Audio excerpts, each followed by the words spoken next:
আপনার গভীর মৃত্যুর অনুভূতি অবশিষ্ট।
It's one return.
A very good evening to everyone. Hope I'm audible. Yes, you are. Okay, thank you. So thanks for joining in, everyone. Today we are going to have a session on cybersecurity, and this will be a basic session where we'll talk about all the things that you need to know before getting started. And a small hands-on session also will be held after that. And finally, we'll have a Q&A session. So today we have with us Rahul Biswas, who has a BTech in Electronics and Telecommunication from KIT University. and also a BSc from IIT Madras in programming and data science. He's a AWS Cloud Certified Solutions Architect, and he's also preparing for OSCP and CompTIA Security Plus. So I'll hand over to Rahul Da, who will continue the proceedings from here. Thank you, Swadesh. So today I will be, I hope I'm audible. Yes, I am. Okay. So today I will be going through the basics of cybersecurity, and I will also show all of you an overview of Kali Linux, and will be also showing a live attack using Kali Linux and some of its tools. Okay. So let me just share my slides.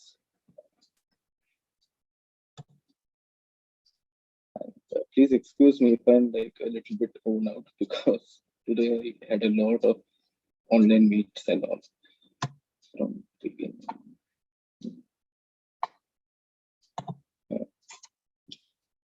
Yeah. Sharing options, screen share. Okay. All right. So I would like to welcome all of you to today's session. I'm Rahul Biswas from KIT University, and I'm also doing my BSc from IIT Madras.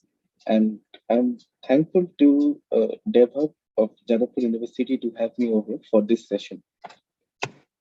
So I already introduced myself, and they also introduced myself. And I'm currently and in addition to that, I'm also preparing for 2 or 3 exams, mainly the CompTIA Security Plus, OSCP, and GOSI. GOSI is related to OSINT, which is open source intelligence. That is not today's topic, so I won't be covering that. Mainly, I will be covering the basics of cybersecurity, how you can keep yourself protected from the modern threats, and all of you will be surprised to know that there is like really small things that matter. Like if you do one simple thing, you will be protected against 95% of vulnerabilities. So yeah, just now I talked about it. You will be knowing what is the need of cybersecurity from individual to corporate level, and how we can detect and protect against the modern threats. And also, if you guys are interested, then I will be showing you how to get into cybersecurity irrespective of your current branch. Like if you are in, I don't know, mechanical and all, then don't get disheartened. If you are really interested into cybersecurity, then you will get into cybersecurity with a really high paying job. So let me begin with the definition of cybersecurity. So this is kind of a formal definition. Like cybersecurity is the protection of networks, applications, and data center environments from digital attacks and by threat actors. But what all matters to us is the what it means to an individual. Okay, for an individual, it is pretty simple. It is the protection of any online devices. It can also be your maybe your smart home theater system or your smart TV or any smart devices from online threats like malware, ransomware, DDoS attacks, etc. Why cybersecurity awareness is needed? Well, in our college, we have a club, okay, the IoT club. In the, and I am also part of that club, specifically in the cybersecurity domain. So we did a survey a few months ago about a few simple questions, which would have like gave us an idea regarding the knowledge of cybersecurity, basic cybersecurity knowledge of students and faculties. And we were actually surprised to find out that over 90% people reuse the passwords in all of the websites on which they sign up, which is a terrible idea. And I will be discussing more about these things later on. And you're not gonna believe it, I know, but the thing is that a simple small step can be taken which will protect against 95% of the threats. And as an individual, every small step that you take that will make the internet a much safer place, you can make a huge impact. So with that, let us come to the history of hacking. So initially, hacking was not correlated with some malicious activities, and at that time, internet was not there.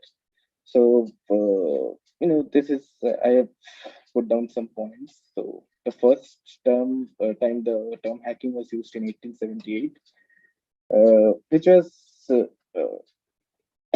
which, no, I would not say that was with some malicious intent. Those phone operators played pranks. All right, those were the pranks which they used to play. Like all of you might remember that in the early 80s, or rather in the early 90s also, we used to have switchboard operators. Like the call routing and all were not automated. So those teenage boys were like hired for that purposes. They used to mess up the entire system. For say wanted to contact a particular number, they would have connected the call to a different number. So that was only a small prank. And the first hack that was done in computers was in the early 1960s. Because at that time, in the 1960s, during the 1960s and 70s, computers were huge and they were pretty expensive. And I believe all of you must know about it. Like you must know about the ENIAC or the Commodore 64 and all those machines. Anyway, so due to these reasons, they were kept in a secure facility, and hence programmers and students and everyone else had pretty limited access to it.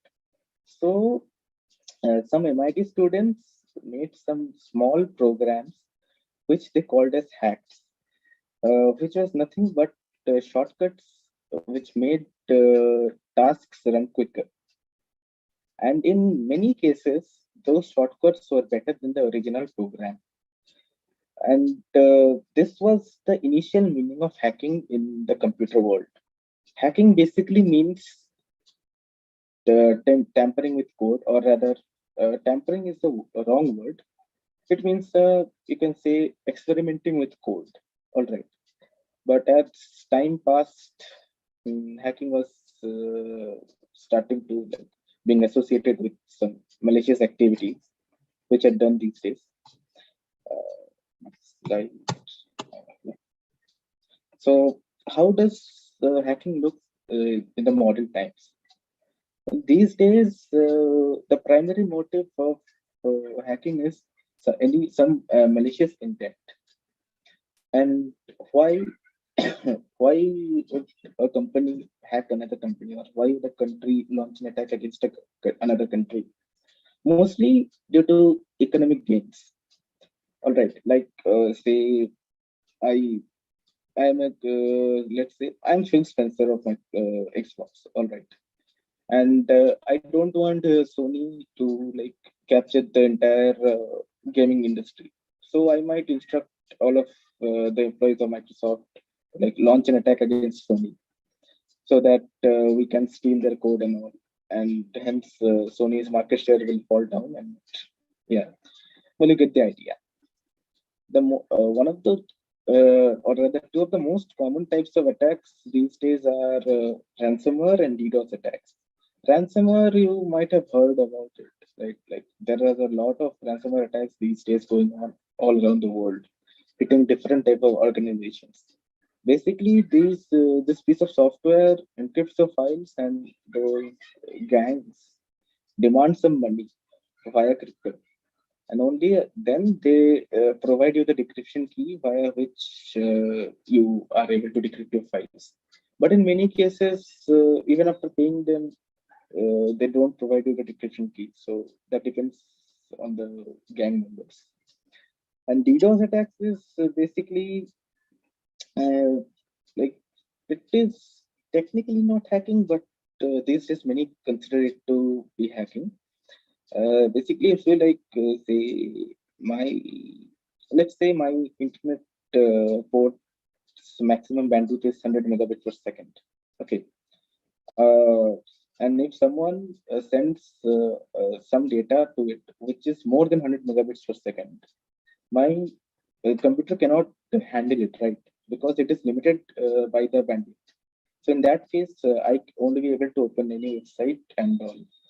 In case of servers also, if I like launch an DDoS attacks against a server, if that server does not have any DDoS protection, sorry, the server that does not have any DDoS protection, the website will definitely go down.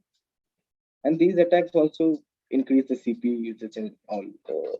Let's not go into that in more details for now. And these are some of the notorious ransomware gangs. The Conti, Revil, R Evil, DarkSide, Glop, Netwalker, and most of them are Russian and Ukrainian. But again, like in multiple cases, there have been some ransomware gangs which were Chinese. So yeah, these days Russian attackers are growing more in numbers, but again, it does not mean that only Russian attackers make ransomwares. So here are some of the good security practices that you can follow that will help you to protect yourself against over 95% of the threats. The first and the most important thing is that never use your passwords. Like say, for an example, my password is password123. Okay. And I use it on Google, on let's say Facebook, on website A, on website B, on website C, and everywhere. And the email is also C. All right. We all know that Facebook and Google security is really good, but can we say the same thing about the security of website A, B, or C? No, right? There is no guarantee that their database might not get breached or something like that. So this uses of different passwords ensures that even if one website's database gets breached, your other accounts in all the other different websites won't get affected. And one more thing which is being recommended by many websites these days is that enabling two-factor authentication. You must have used it, right? Like during, let's say, UPI payments. First, you have to enter the PIN. Sorry, not UPI payments. I mean, let's say during any online transaction using a ATM card. First, you have to enter the PIN. Consider the PIN as a password in this case. And then after that, a second one-time password comes on your mobile phone, on your via SMS. So that is two-factor authentication. But why is it recommended to use 2FA via a security key and any authenticator app? That is because these days, not only these days, like those devices are in the market for a long time. There are some special devices by which they can snip your SMSs and all. They can gather all of the data. So basically, SMS based two-factor authentication is becoming obsolete with every passing day. And the third point is like you should encrypt everything wherever it is possible, and you should be and sorry. And I'm happy to tell you that your Android phone and your iOS phones and iOS devices are already encrypted, so you don't need to do anything about it. Just make sure your password is unique. And use temporary emails on shady websites. You can use it. There are multiple temp mail providers like tempmail.net, 10-minute mail, and all. And you also have to limit your personal information on the internet.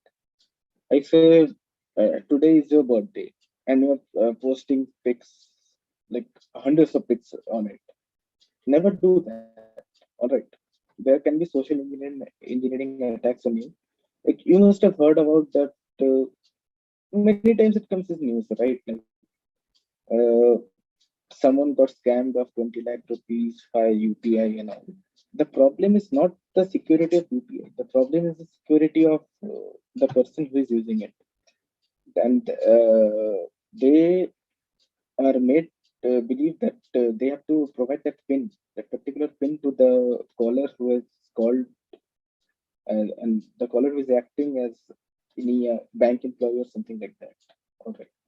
So never ever share those OTPs and pins and all. And why limiting personal information? Those scammers won't have that much information about you, and so they won't be able to scam you so easily. And yeah, stay aware about those new type of scam. Those are coming up every day. And here are some of the memes, because as Elon Musk once tweeted, "Who controls the memes controls the universe." Uh, yeah, just don't do it. Okay, like HTML is not something by which you can hack NASA or some other organization. Just forget about it. And yeah, it is a good option. Like if you never use a computer, you will never get hacked. But again, classes are being conducted online, so yeah, this is not a viable option as of now. But we can definitely think about it when the classes are shifted to offline mode.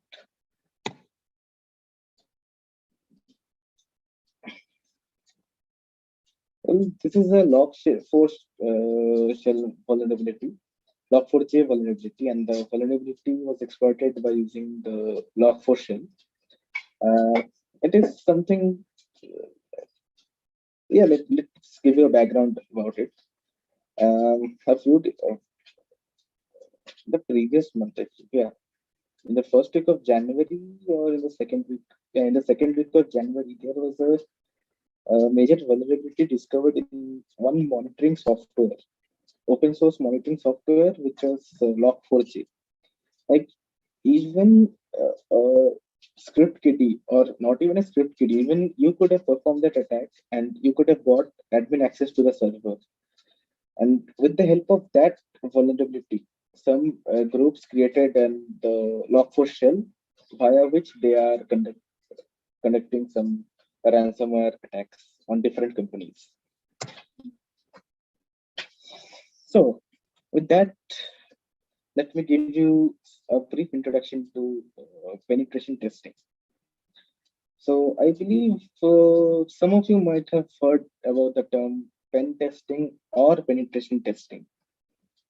Those of you who don't know about it, so here is the definition. It is just a simulated attack against a computer or an organization's network to check for exploitable vulnerabilities. And we can pen test a lot of things. We can pen test firewall or the OS security and all. And the main difference between unethical and ethical hacking is pen testing is ethical, and most of the time it is being sponsored by a company, or companies call you to pen test the systems. And one more thing, if you are unable to pen test one company's network, it doesn't mean that you have failed, or it doesn't mean that particular network or the particular system doesn't have any vulnerability. It just means that common people cannot easily penetrate the system. Okay. So yeah, we have over here the difference between black hat and white hat hackers. You must have heard about the black hat world, I believe, because and I don't exactly remember. I believe the conference name has been changed. Anyways, just Google about DEF CON. Yeah, so black hats are like unethical hackers. All those you can say those ransomware gangs, and whoever hacks banks and all those stuff for their own personal gains. All right. And the white hat hackers are penetration testers, as I've shown you in the previous slide. They help the organizations to secure their infrastructure. But all of you might be surprised to know that the most common type of hacker is the gray hat hacker. They switch from black hat to white hat depending on the situation and depending on their need. This is the unfortunate truth, and this is where most of the people get into after learning about hacking and all. So I would recommend all of you to control your power, or otherwise you will be going into the gray hat part, which is even worse than black hat and white hat. So yeah, try to stay ethical, try to become a white hat hacker, and you will be rich in no time. I can assure you that. So all of you might think that it is overwhelming. Like, let's say many of the vulnerabilities have already been discovered and patched. So how can you discover a new one, or how can you hack a system? Because the security systems exist, but the thing is that while they do exist, many organizations don't follow the security practices. So you can maybe hack one of them after becoming a pen tester and asking their permission, of course. So there is a huge scope of cybersecurity, and after the COVID times, the demand for cybersecurity specialists and analysts have increased a lot, and this demand will only increase as we go forward. This demand will never ever decrease because most of the organizations are shifting all of their workload to the cloud. All right. So just to get into cybersecurity, I won't recommend. Like many people will be recommending that you start with Kali Linux and do this and that. That is the totally wrong. You guys gonna be like really bored. Okay. To make it interesting and fun, initially follow the latest developments in cyber attacks and the latest developments in the field of cybersecurity. Like one good blog that you could follow is Cloudflare's blog or Fastly CDS blog. They provide really good analysis about the cyber attacks that are going all over the world. And after that, you can follow CBT Nuggets and the Network Check on YouTube. And Network Check is he himself is I believe he is preparing for OSCP. No, he is an OSCP certified guy, and he covers everything related to network security. And CBT Nuggets is really good for networking and all. And you can also, I believe they also have a course regarding Linux and all. And yeah, with that, the fourth point states that you have to learn about Linux. Okay, because in Windows is good for gaming, Windows is good for other work, but for programming, Windows is the worst choice. So in pen testing, during pen testing, you will find that you have to make a lot of custom modules, like modules of different programs that there. I will show you in Kali Linux. And you also need to learn Python, because Python is the number one language that you need to create some modules with. So learn about Linux and Python, and after doing all of this, slowly try to solve try hack me and hack the box machines. They have a guided tutorial and all, so don't worry, and you will be getting a lot of solutions about some particular boxes in the internet. So start from that, build up your confidence, then try solving the more advanced level boxes.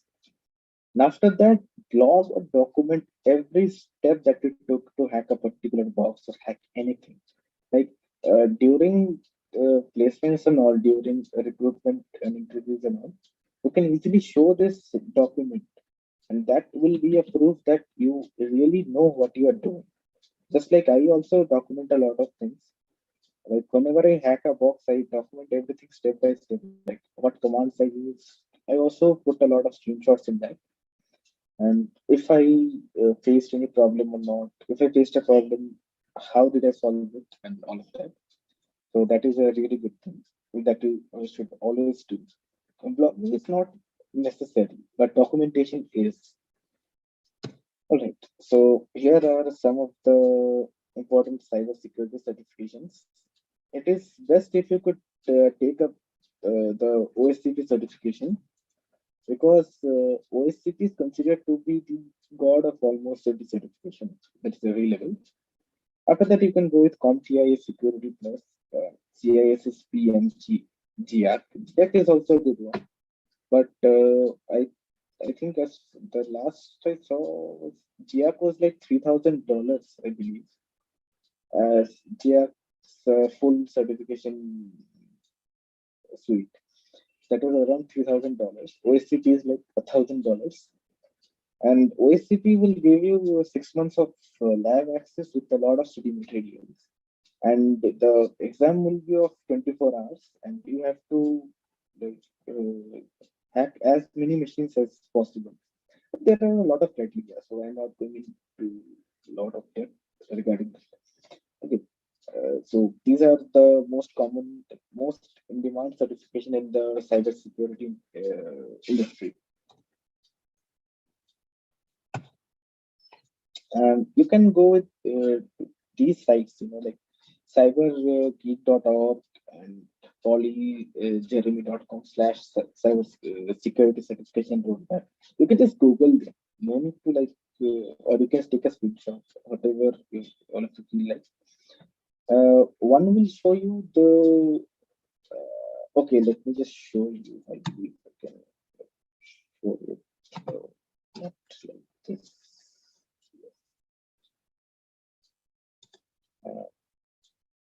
Wait, I'm just sharing the entire screen.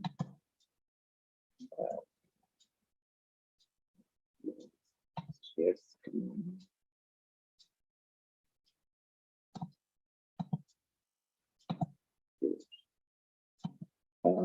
Yes, right. So this was one of them. This is the CyberSeek one. Over with, let's say I want to become an expert in risk assessment and management. So what should be my job title and what certification should I take? Let's say I want to go via the cybersecurity analyst, the specialist route. So for that, these two certifications, either of these two certifications I have to take up, and they have got a really good categorization, like which of them are entry level, mid level, and advanced level. So you can go through them. And here also there are the rules, right? Yeah, here are the roles and all of the average salary, the difficulty and all. And here also you can see that the pathway that you can take. And the feeder role is that these things are prerequisite. Now, if I hover over, let's say, systems engineer, then the cybersecurity engineer and cybersecurity architect, these two advanced level pathways are open for me. This is similarly, there is one for every feeder role. Okay. So this is one of them, and the other one is the cybersecurity certification roadmap. That is not a huge deal. So okay, let me just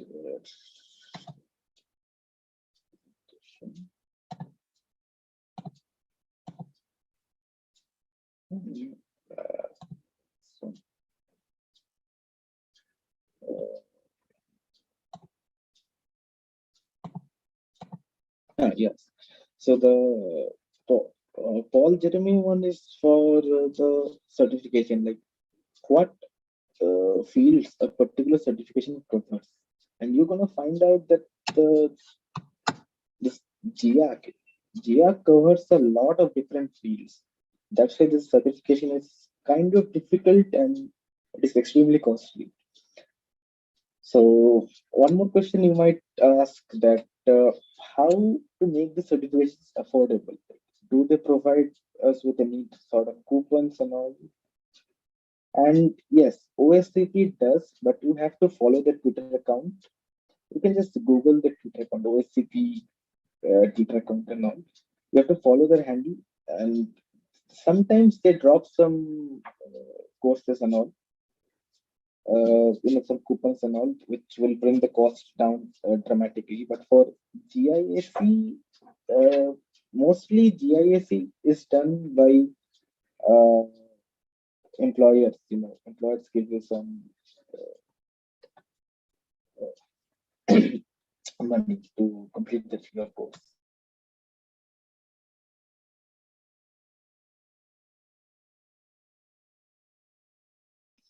Yes. So, with that, I would like to introduce all of you to Kali Linux. So, it is not necessary to use Kali Linux for pen testing, but Kali Linux is widely used as by almost every pen tester, because almost all of the tools that are required for pen testing is already pre-installed in it, and it is a Linux based OS. So of course you can script on it really easily. It is also Debian based, so it is as easy as using Ubuntu. So with that, let me give you a brief overview of Kali Linux.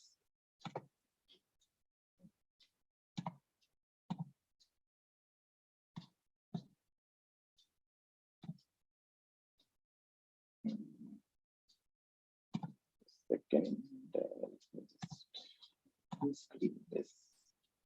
Yes. All right.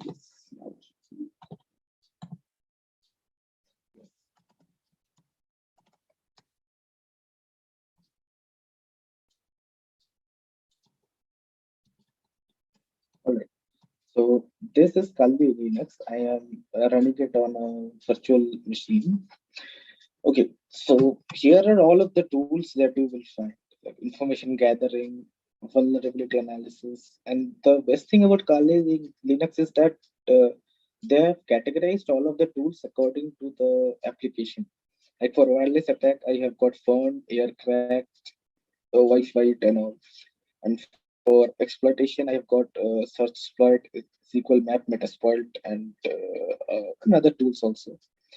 For forensics, I've got a lot of hash deep and all. All of you will learn it eventually. Just don't go and just don't get overwhelmed with all of it. You will learn it eventually. Yeah, so this is basically Kali Linux. This is based on Debian, and I will be showing you a demo shortly about an attack that I will be performing using two of the tools that is already installed in Kali Linux.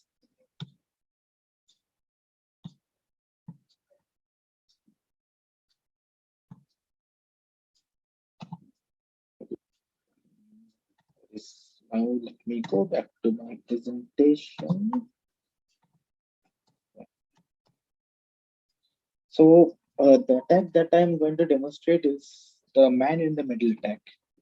Okay, so this attack is not that much relevant these days due to the mandate of SSL certificates and all.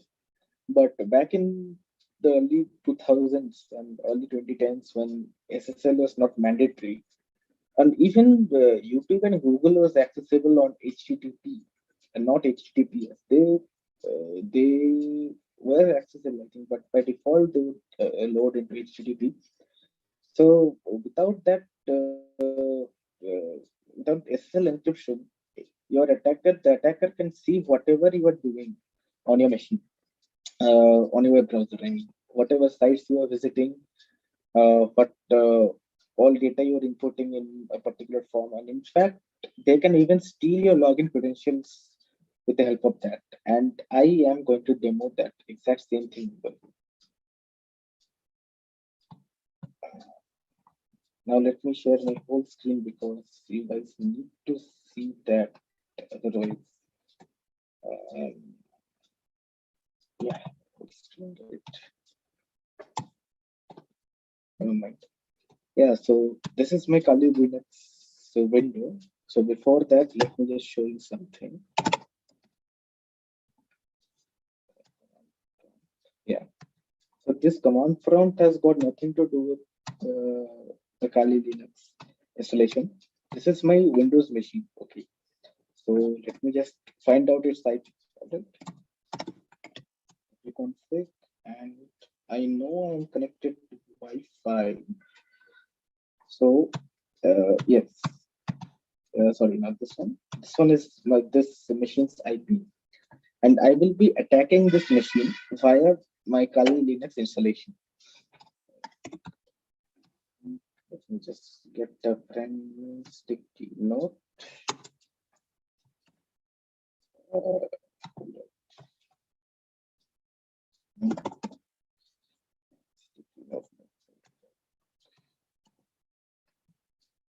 This is what I do. Anyways, this is the machine to be attacked, and let me just show you the IP of my Kali Linux machine, which is actually irrelevant in this case. Yeah, this is the IP of my Kali Linux machine. Sorry.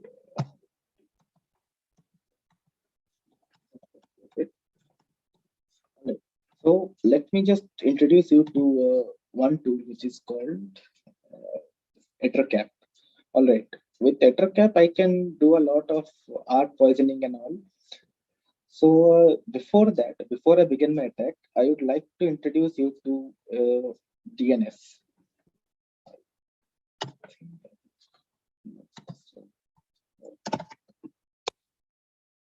No, sorry, I think I can always use whiteboard stuff. Let me just turn on the whiteboard. Yes, right. So all of you might know about what is the DNS or a DNS server. So let me just give you a brief overview of what is a DNS server. Let's say Google.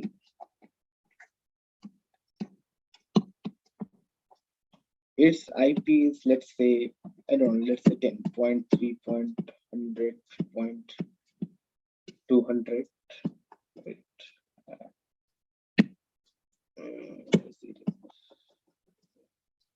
It is 10.3.100.200. All right. So when I type in www.google.com, okay, so the browser first contacts the DNS server. The DNS server has the record that google.com IP address is 10.3.100.200. So the DNS server forwards that to my browser, and my browser displays the site. All right. So why DNS server is important? Well, the DNS servers are important. That just think of DNS server as your phone book. All right. You don't know a person by their. You might not know a person by their phone number, but you will be knowing a person by their name, right? So the same thing is there. You know a website by its URL, but you may not know a website by its IP address. So basically, the DNS server acts as a phone book for a website's URL and its IP address. Okay, so the ARP attack that I am going to perform over here, ARP poisoning attack, what will it do is, it will, my main machine's connection will go through my Kali Linux machine. And my Kali Linux machine will always tell that google.com is 10.3.100. something, which is not the actual IP of the Google server. Instead, it is the IP of my Kali Linux machine, so that I can capture the packets that is being sent by my the victim machine. All right. So let me just show you. So you that will definitely clear the confusion. Let me just close this. Let me share my entire screen again. Share. Okay. Yes, right. So, yeah, that's good. So,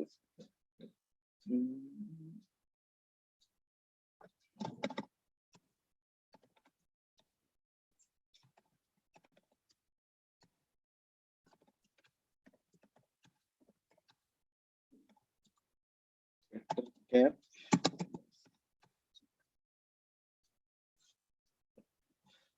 Oh shit. I think that configuration error is still not been resolved. So I will be using this. I will launch it directly. Okay.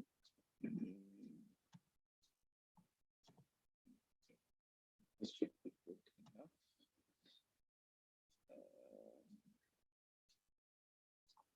Okay. All right.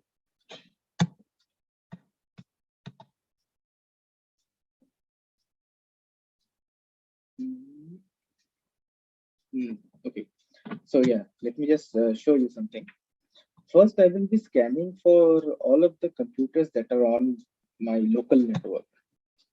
So let me scan it first. Scan for hosts. As you can see, I have found out 10 devices that are on my local network. Just go to host list. Host list. This is the entire host list. Okay.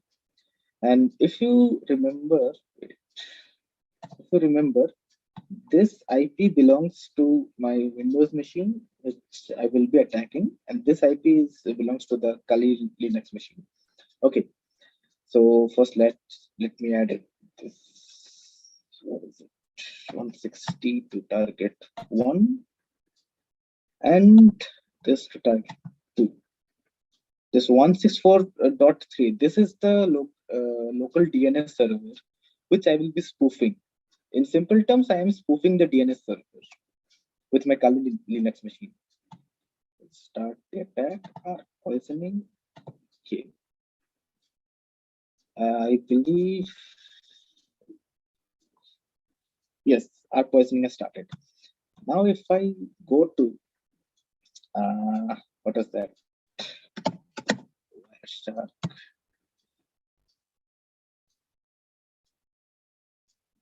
Get the interface load. If you go to Wireshark, then you can see a lot of requests. All of the requests that are being made by the Windows machine is currently passing through this Kali Linux machine. So let's say I want to inspect this.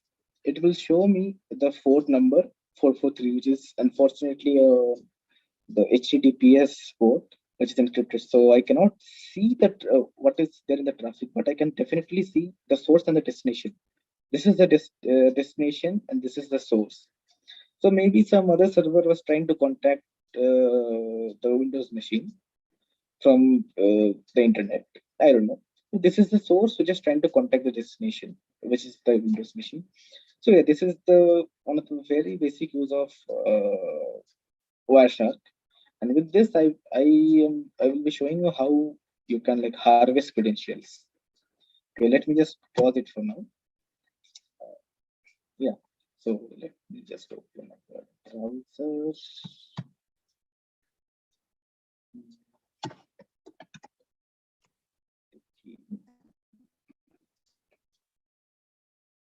Okay, so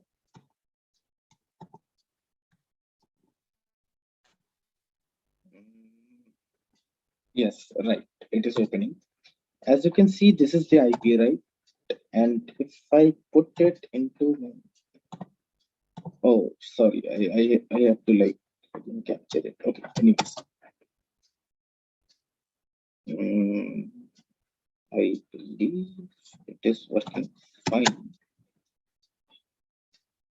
Oh yeah, I know why the issue is there. This always happens well. Okay, yeah, right. Now it's connected. Yeah, so let's say I want to like see which of the which of the machines connected to this particular IP. and if that particular machine ever connected to that particular IP or not. So I will use this filter. I believe this is the correct one, the correct IP. I don't know. Is this the correct IP? Yes, this is the correct IP. Okay. So as you can see, all of the requests made between the target machine and that particular server. Okay. You can see this is the act sequence and all. I'm not going through all of this. It is just a simple thing that I wanted to show you, that how you can filter it on the basis of IP address, either connecting IP address or the destination IP address. Now let me show you the tag. Here, let it. Oh, this is a filter, all right. No, it is still going on. Yes, WP admin. The user, and I don't remember the password because it wasn't generated. And I don't want to save it.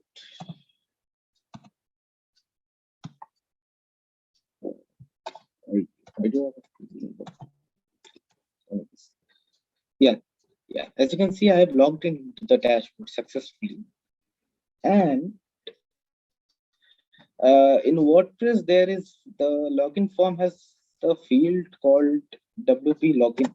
WP, what was I? Yeah, frame contains password. The password fields, it is referred in the code as PWD. All right. So let me just filter all those frames which contains the word PWD.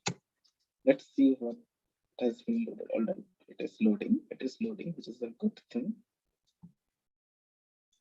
Let me just check it out. Oh, shoot.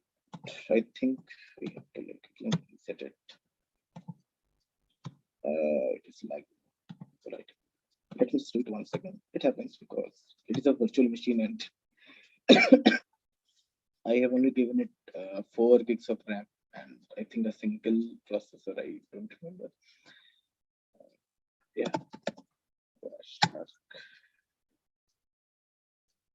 It's 0. Yeah, it is now connecting it.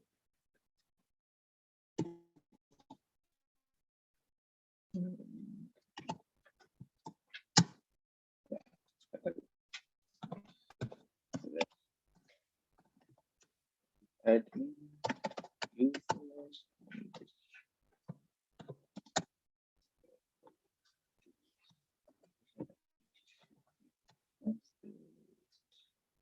Should have captured it.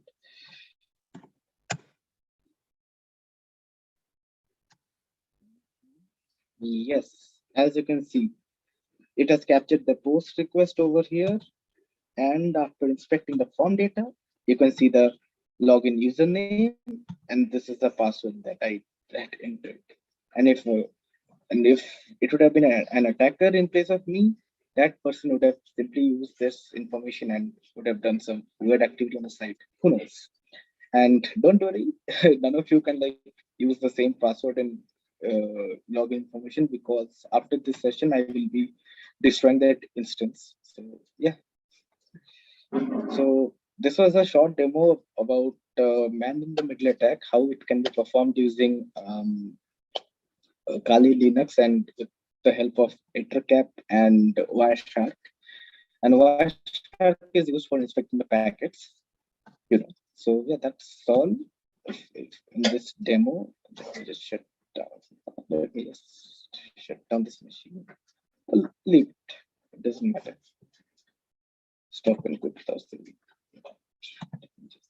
Stop. So stop attack, stopping the MITM attack. Anyways, so let me come back to the presentation. Share screen. Yes, yeah, here is the presentation screen.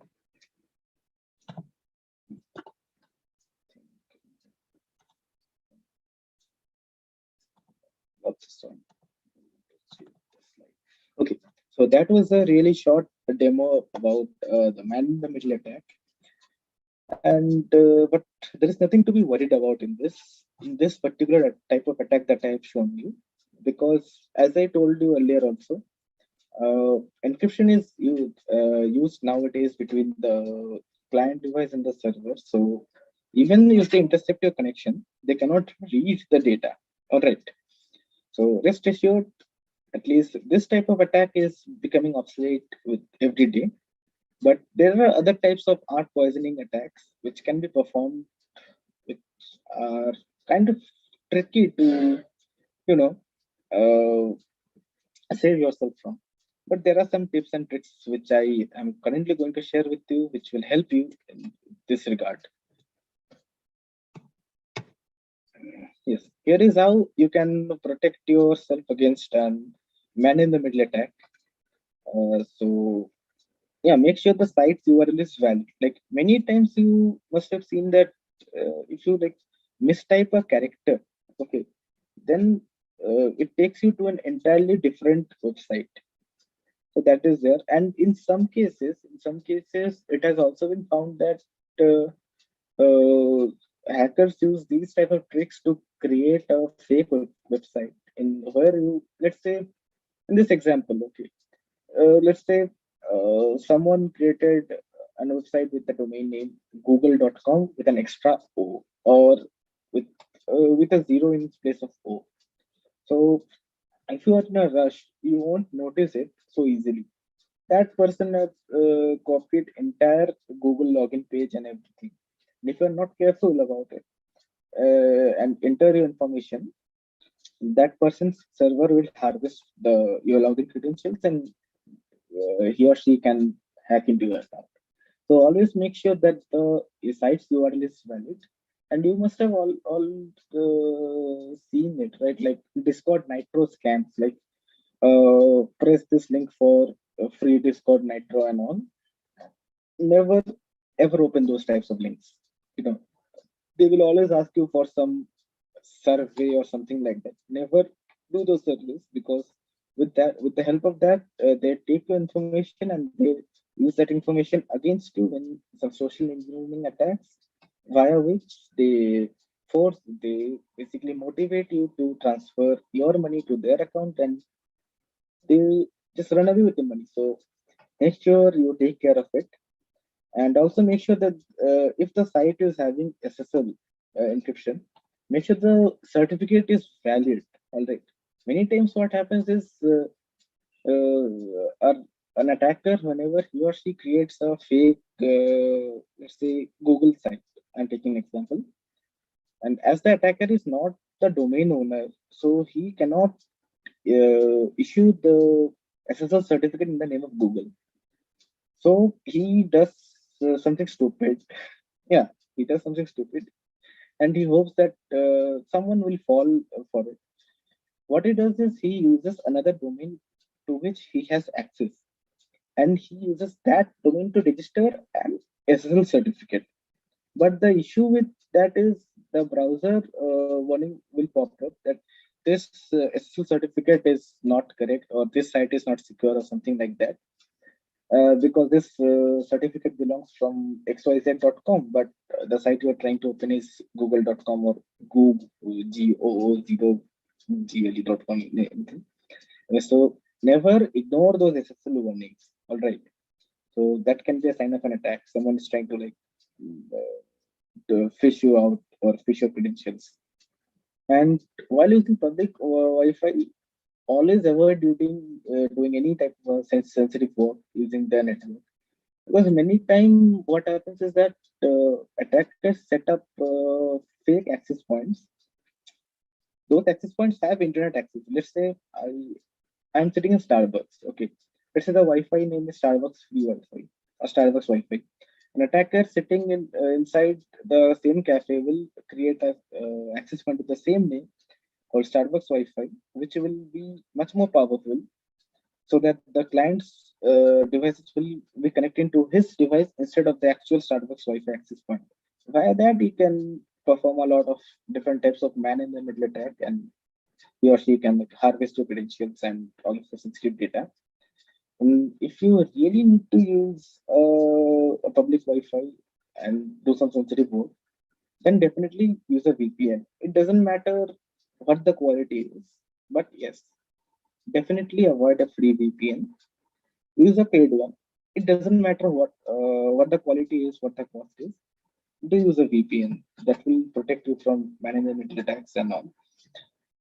So with that, we come to the questions part. If you guys have any questions, I'm not able to see the chat in your YouTube chat. So anyone would, to do? I think I have got some questions over here. Let me just go through that.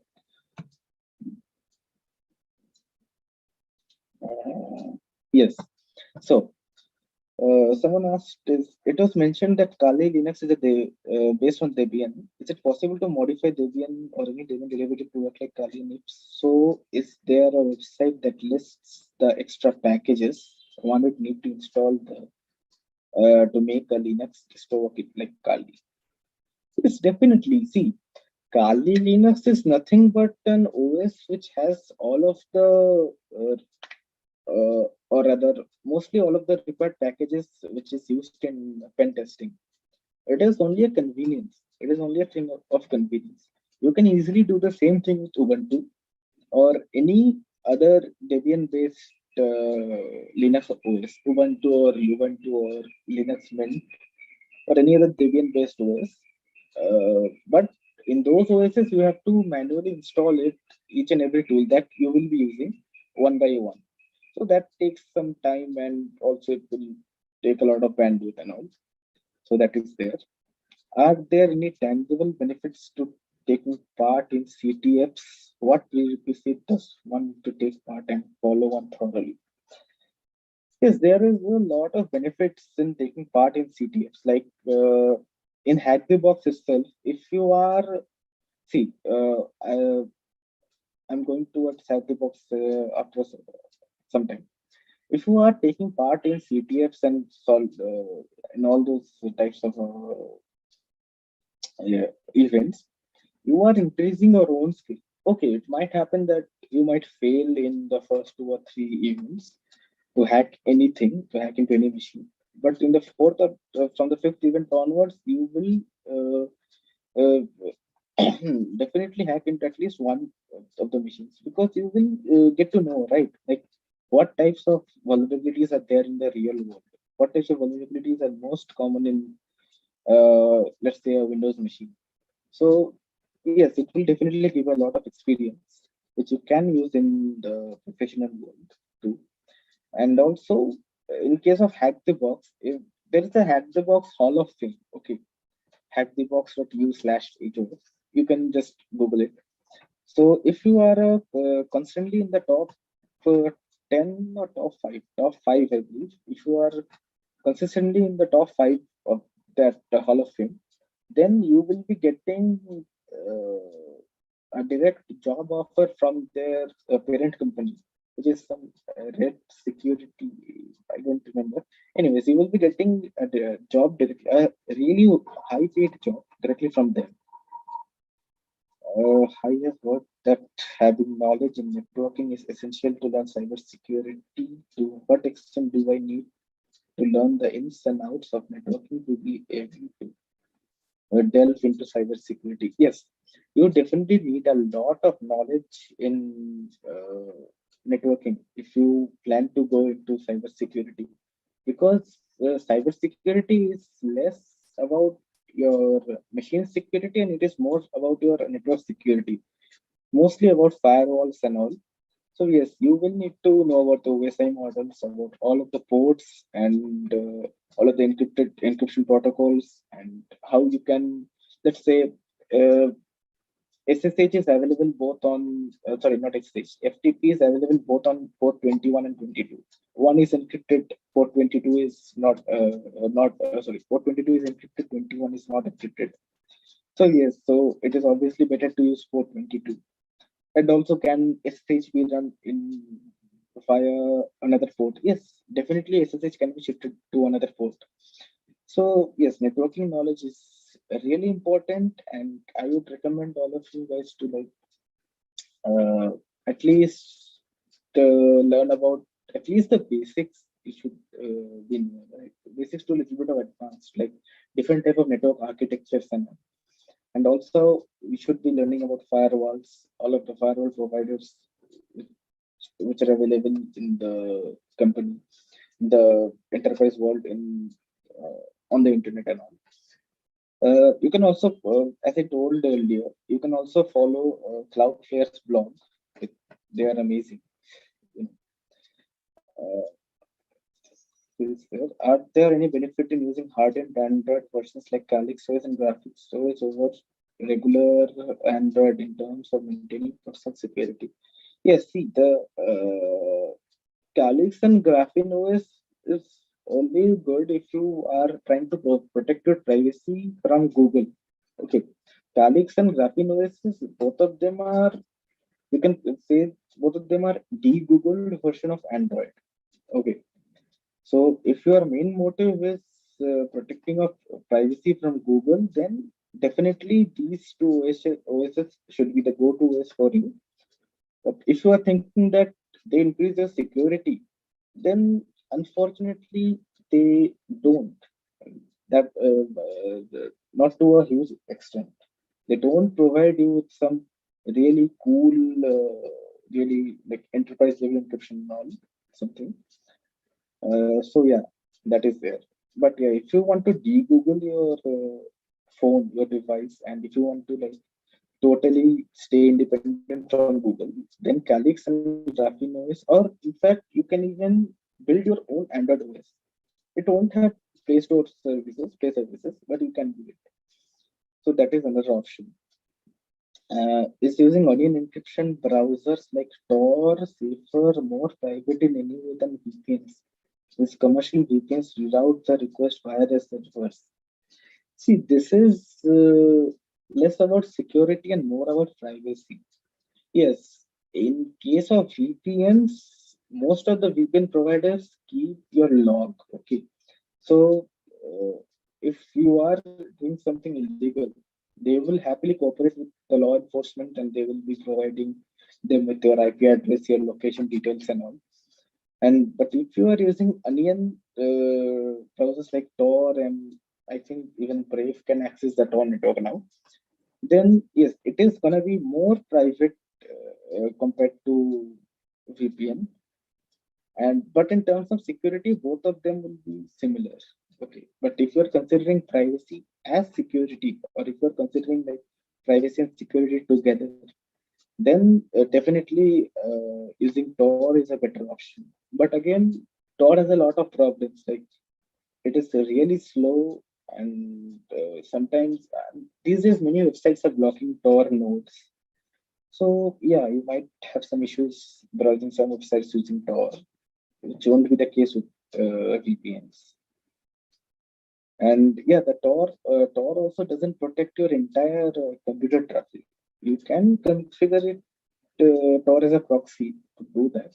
But again, that most of the people won't be doing that. So yeah, as a beginner, VPN is much more secure compared to Tor. But if you are if you want to like go in depth, then you can make Tor as secure or even more secure compared to VPNs.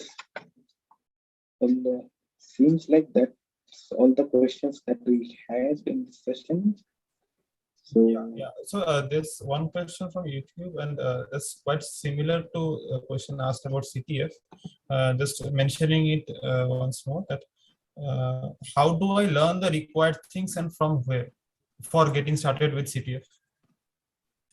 okay, in case of CTF, the main thing that I would suggest you to do is first, see, if you are familiar with Kali Linux and all, if you are familiar with, let's say, Wireshark, Metasploit and all, then you can straight away jump into solving the boxes. Like there are a lot of beginner level boxes on Hack the Box, and you can also solve boxes on TryHackMe. But if you are not familiar with all this basic stuff like Kali Linux. If you're not even familiar with Linux, then I would say first familiarize yourself with Linux. Then there are some great tutorials on YouTube about Metasploit, about FUD and all those tools used by Kali. Just go through them, and after that start solving hack the boxes, the tutorial boxes. And there is one INE basic course, okay, that is free for students. You can just Google it, INE introduction to cybersecurity or network security, something like that. You can just Google it. That will give you a good idea on the networking part, and also Wireshark. Yes, only Wireshark, right? So that is there. So, and but if you are experienced, then you can straight away jump into solving those hack the box, those beginner level or intermediate level boxes, because the live boxes are free actually. If you want to do the boxes that have been like archived or you have to pay for the subscriptions, which is frankly not worth it. 10 euros per month is not worth it. Okay. Anyways, are there any other questions? Yeah, so there is a question: how much are CTFs relevant to modern day cybersecurity? CTFs are actually, see, CTFs are like, it will help you to build up your skills. Okay. Just a second. Yeah. Just a second.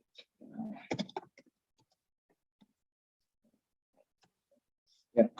CTFs will give you, help you to like build up or rather increase the relevant skills that is required. But if you want to learn some new skills, then CTF is not a good option, because participating in CTF, you are expected to have some knowledge about the tools that you are using, some reconnaissance knowledge, some analysis knowledge about the box and all. So yeah, that is there. And in case of relevancy, like if it is totally relevant to a job or not, it it actually isn't. To be frank, it isn't relevant. It is not even required. But yes, it is required when you are when you want to stay in the loop. Okay, when you want to like practice your hands-on skills, that will give you a better grip on the tools and everything. Yeah. Okay. Yeah. So that. So there's no more question. One question that I guess I'll ask from everybody. I mean, representing everyone else, that you mentioned social engineering once or twice frequently. So what is social engineering? You would explain that. Social engineering, well, yeah, all of you must have received some And like messages or how important it is in context to current cybersecurity systems. it is extremely important. Like, if you guys remember, like, the entire code base of Twitch was leaked online. Okay, and so all of you know that Twitch is an extremely popular streaming service. Not only the code base, the entire streamers' income and all, the every detail about almost every streamer was leaked. Okay, so that was achieved using social engineering.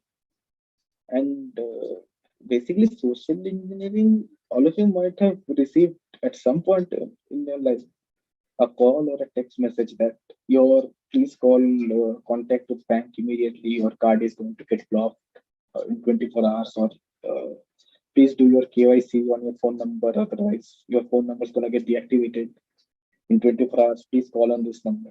Whenever you will be calling on that number, right, the person or rather the scammer on the other end of the line will try to convince you that your number is really going to get blocked, and after convincing you that thing, they will try to convince you to pay them some amount of money. Okay, and they do it in a really good way. Okay, like You and I, like all of us present here, might not fall into their words, but whoever is like not aware about these things, they will definitely, not definitely, they might fall into the trap. You can also follow. There are a lot of YouTube channels. Like you can follow Scammer Payback or uh, Jim Browning and all.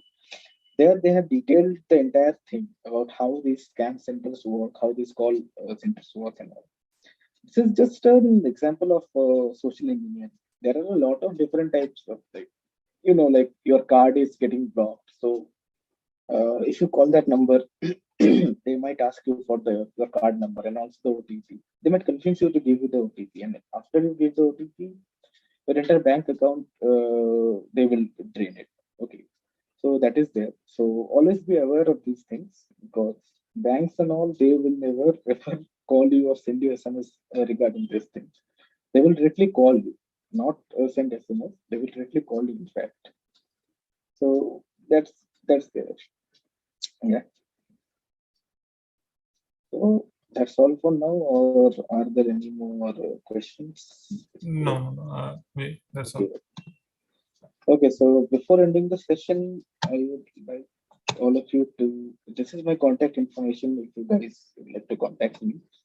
And I believe they will be all, providing you with the information if needed.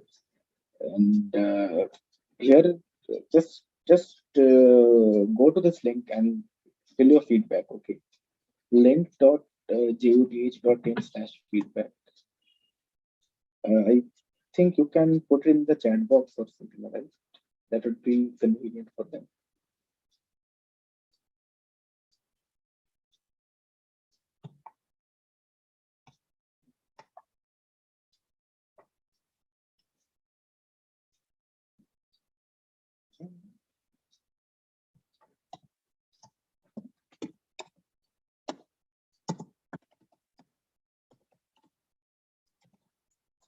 Yeah, thanks, Swadesh, for that. Yeah, all of you just fill in the feedback, find the link.